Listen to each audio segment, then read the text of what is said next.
Welcome back to Apex Sci-Fi. The galaxy is a cold place where the math of survival usually outweighs the impulse of mercy. In the year 3205, the Vuvul hegemony, a terrifying collective of swarm intelligence predators, began their great harvest. They didn't want territory. They didn't want resources. They wanted protein. They moved through the Lemurian sector like a forest fire, consuming 7 sentient civilizations in less than a year. The Galactic Council, paralyzed by fear and bureaucracy, voted to abandon the sector. They called it a necessary strategic withdrawal. In plain terms, they left billions to be eaten. Among those abandoned were the Galvexi, a species of fragile light-based beings who had never known war. They were artists, philosophers, and scientists. They were also slow.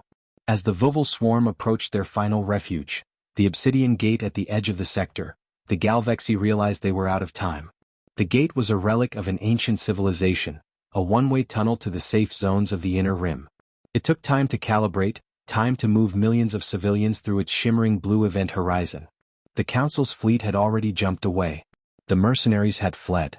The only ones who stayed behind were the soldiers of the Terran 33rd Expeditionary Force, known as the Iron Bastards.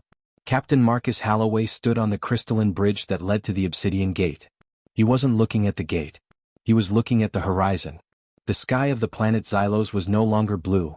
It was black, obscured by the billions of Vuvul wings. The sound was like a continuous, grinding thunder, the sound of a trillion mandibles clicking in anticipation. Halloway checked his ammunition counter. He had 300 soldiers. 300 men and women in scarred heavy-duty power armor. Against them were 100,000 Vuvul ground shakers and 1,000,000 flyers. The math was simple. It was impossible. "Captain," a voice came over his private comms. It was Elara, the high priestess of the Galvexi. Her form was a soft, pulsing violet light. "The evacuation is only 40% complete. The Vuvul will be here in 10 minutes. You must leave. You have no obligation to us. Your council has ordered you to retreat." Halloway didn't turn around. He reached into his belt and pulled out a physical, tattered Terran flag. He jammed the pole into a crack in the crystalline bridge. "My council is 3 sectors away, Elara," Halloway rasped. His voice was a low, steady growl. "And they aren't the ones standing on this bridge. We aren't here for the council. We're here because we don't like bullies. And we don't leave people behind." "But you will die," Elara whispered. "All of you. For a species that is not your own." "Why?" Halloway looked at his soldiers. They were checking their rifles, sharpening their bayonets, and sharing their last canteens of water. They knew the score. They knew they weren't going home. "Because that's what humans do," Halloway said. "We're the ones who stand in the way. Now keep those people moving. We'll give you your time." Halloway switched to the wideband channel, his voice echoing in the helmets of the 300. "All right, Iron Bastards. Listen up. To our left is a cliff. To our right is a cliff. Behind us is a gate full of people who can't fight for themselves. In front of us is a pile of bugs who think they've already won. They think we're going to run.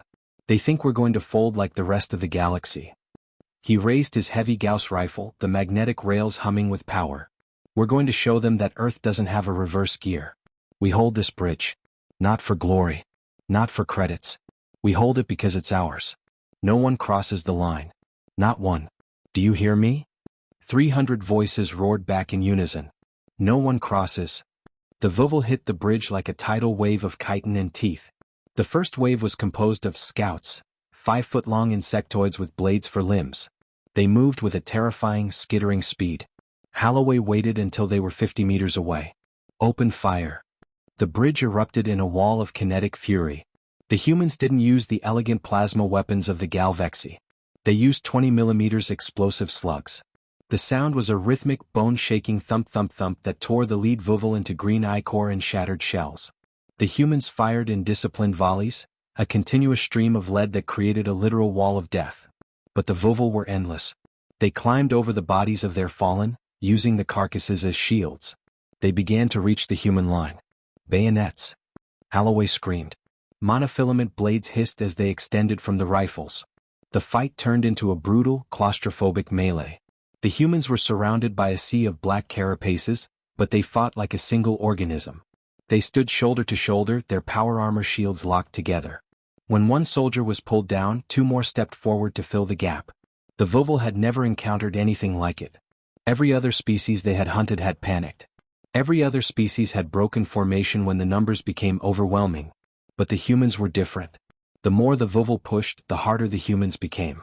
It was a biological anomaly, a species that grew more stubborn as the odds grew worse. Hour 1 passed. The bridge was slick with green blood and black oil. "Captain, the flyers are circling," a sergeant yelled. High above, thousands of Vuval screamers dived toward the bridge, intending to bypass the line and attack the refugees at the gate. "Anti-air, eyes up," Holloway commanded. 50 soldiers dropped to one knee, their shoulder-mounted flak cannons swiveling toward the sky. They filled the air with shredder clouds, thousands of tiny jagged metal shards that turned the Vuval flyers into a rain of meat. Hour 2.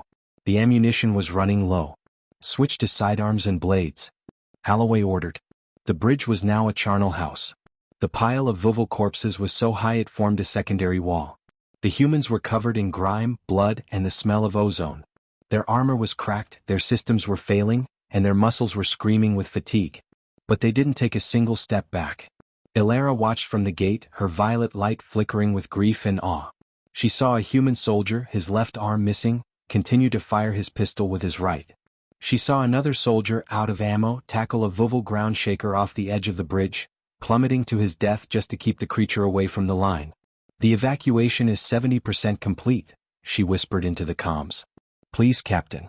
There is still room for you." Holloway, his helmet visor shattered, revealing a face covered in scars and sweat, looked back for a split second. He saw a Galvexy child, a tiny glowing ball of light, looking at him with wide, terrified eyes. "Not yet," Holloway said. "Keep going." The Vuval hive mind realized the bridge could not be taken by force. It sent in its heavy breakers, monstrous 10-ton behemoths with armor plates thick enough to deflect tank shells. 6 of them charged down the bridge, their footfalls shaking the very foundations of the obsidian structure. "Hedgehogs. Front and center," Holloway yelled. 6 humans, carrying massive fusion charges, broke rank and ran toward the behemoths. They didn't have guns. They had sacrifice. They slid under the bellies of the monsters and detonated their charges manually. The resulting explosions shook the planet. The behemoths were vaporized, but so were the 6 humans. The line held. Hour 3. The gate was finally humming with its maximum frequency. The last of the refugees were entering. "Captain," Ilara's voice was a sob now. "It is done. All of our people are through. The gate is closing in 60 seconds. You must run. Run now." Holloway looked around. Of the 300, only 40 were still standing. The rest lay among the mountain of Vuval dead. The survivors were leaning on each other, their weapons empty, their blades dull. The Vuval sensed the end. They gathered for one final, massive surge, a million-strong wave of teeth and hate. "Iron bastards," Holloway said softly into the comms. "You did it. You gave them their future." "What about us, Cap?" a young private asked, her voice shaking. Holloway looked at the closing blue light of the gate. He could see Ilara reaching out a hand of light. He looked at the Vuval wave, now only seconds away. "We stay," Holloway said. "We stay until the door is locked." He turned to face the swarm one last time. He didn't have his rifle anymore. He pulled a small manual detonator from his belt. It was connected to the demolition charges the humans had hidden under the bridge hours ago. "Captain, no!" Ilara screamed. "Close the door, priestess," Holloway said. "And tell the galaxy, tell them that Earth was here." Holloway hit the button. The bridge didn't just break, it disintegrated. The crystalline structure shattered into a billion pieces, falling into the bottomless abyss below. The Vuval wave, unable to stop its momentum, tumbled into the dark by the thousands. And in the center of the explosion, for one final defiant moment, the Terran flag stood upright before it, too, vanished into the void. The obsidian gate slammed shut. The Vuval hegemony never made it to the inner rim. They were so demoralized by the loss of their primary swarm on that bridge, and so confused by a species that would die for nothing but a line in the sand, that their hive mind fractured. They turned on themselves, and within a year they were extinct. The Galvexy survived. They built a new home on a distant world, and in the center of their new capital, they didn't build a statue of their gods. They built a bridge. A bridge made of obsidian with 300 names carved into the stone in human script. The Galactic Council tried to take credit for the victory, but the Galvexy refused.